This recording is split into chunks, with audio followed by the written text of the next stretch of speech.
एक गांव में गंगा किनारे एक छोटी सी झोपड़ी में एक गरीब बुढ़िया रहती थी। उसका इस दुनिया में कोई नहीं था। वह दिन भर लोगों के घरों में काम करती और शाम को भगवान महादेव का नाम लेकर एक दीपक जलाती थी।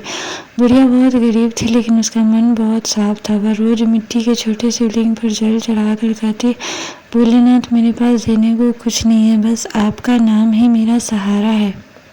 एक दिन गांव में भयंकर बारिश हुई। नदी का पानी बढ़ गया और लोगों के घरों में पानी भरने लगा। सब अपने अपने घर बचाने में लगे थे। बुढ़िया की झोपड़ी भी टूटने लगी।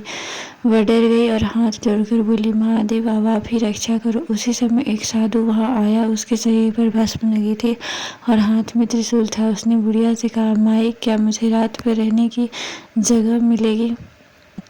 बुढ़िया ने अपनी टूटी झोपड़ी की ओर देखा और बोली, बाबा, मेरे पास तो कुछ भी नहीं है, पर जितना है उसमें आपका स्वागत है। उसने साधु को सूखी रोटी और थोड़ा सा नमक दिया। खुद भूखी रह गई, लेकिन साधु को प्रेम से खाना खिलाया। साधु मुस्कुराया और बोला, माई, तू बहुत दयालु है, मांग, क्या चाहती है?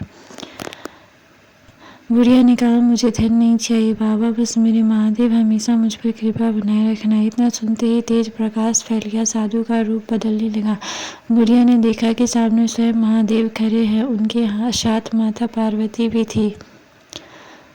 महादेव बोले, माई, सच्ची भक्ति वही होती है जिसमें लालच न हो। तूने भूखी रहकर भी अतिथि की सेवा की, इसलिए आज से तेरे सारे दुख दूर होंगे। अगली सुबह लोगों ने देखा कि बुढ़िया की टूटी झोपड़ी की जगह एक सुंदर घर बन गया था। उसके आंगन में अनाज भरा था और कभी किसी चीज की कमी नहीं रही।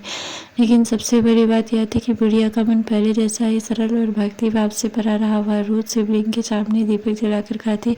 सच्चे मन से लिया गया भगवान महादेव का नाम कभी खाली नहीं जाता।